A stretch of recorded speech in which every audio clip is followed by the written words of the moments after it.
안녕하세요. 거친 힐링 38강입니다. 말에도 맛이 있죠. 달콤한 맛, 감칠나는 맛, 또 입에 쓴 말. 오늘의 주제말 어떻습니까? 나 같은 게 자, 씁쓸한 말 같지 않습니까?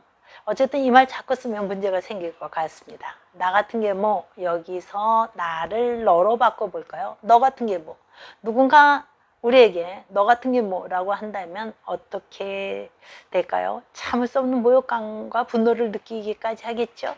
이런 말은 또 어떻습니까? 너 정말 불쌍하다. 어떻게 그렇게 살아? 내 인생 참 한심하고 불쌍하다.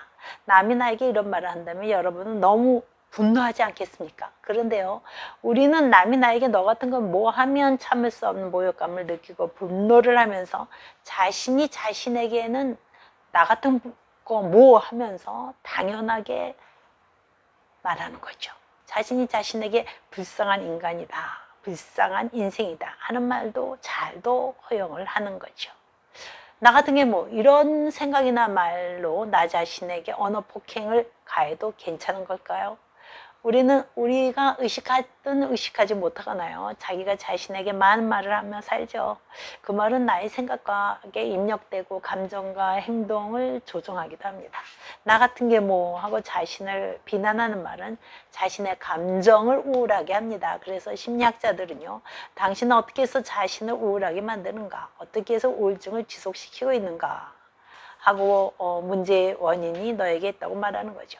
만성적이고 고질적인 우울증은요, 뇌의 신경전달 물질에 이상이 생겨서 약물 치료를 받아야겠지만요, 전체 인구의 약 80%의 사람들이 한 번 이상 걸린다는 경미한 우울증은요, 왜곡되고 비합리적인 시선으로 세상과 자신을 바라보는 경향 때문이라고 합니다.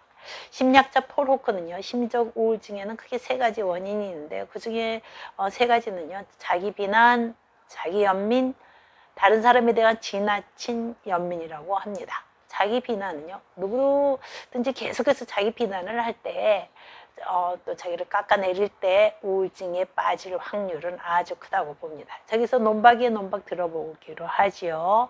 나 같은 게 너는 자신이 가치 없고 쓸모없다고 생각하는 건 아니겠지. 만약 그렇다면 너는 내 모든 일이 소용없다고 생각할 것 같군. 자신을 위해 노력하는 일 같은 것도 소용없고 내 자신을 즐기는 일도 소용없고 미래의 꿈 같은 것도 소용없고 통틀어 사는 것이 우울하고 그럼에도 계속 우울하게 살고 싶다면 방법은 있지. 자꾸 자기 미워하기, 자꾸 자기 불쌍해하기.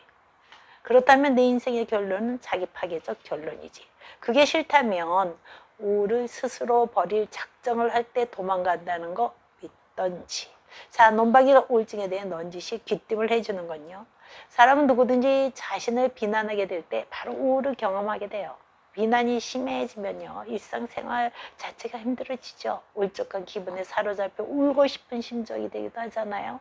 감정 기복이 심해서요, 세상을 끝내고 싶은 충동마저 느끼게 만드는 것이 우울증입니다.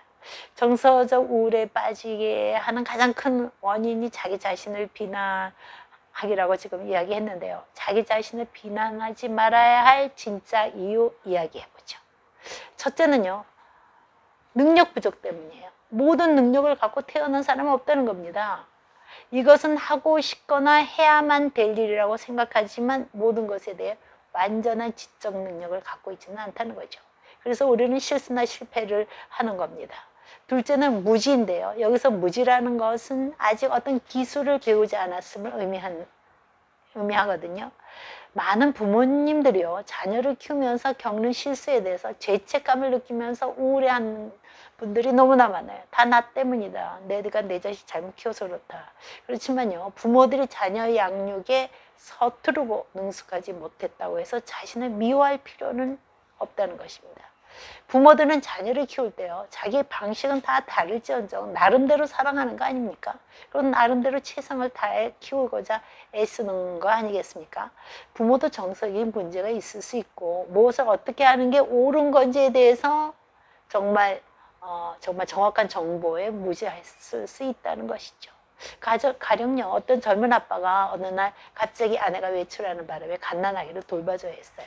근데 서투른 바람에 그만 아기가 다쳤다는 거죠. 다쳤다고 한 그 행동은 잘못이라고 하더라도 그것 때문에 죄의식까지 느낀다면 어리석다는 겁니다.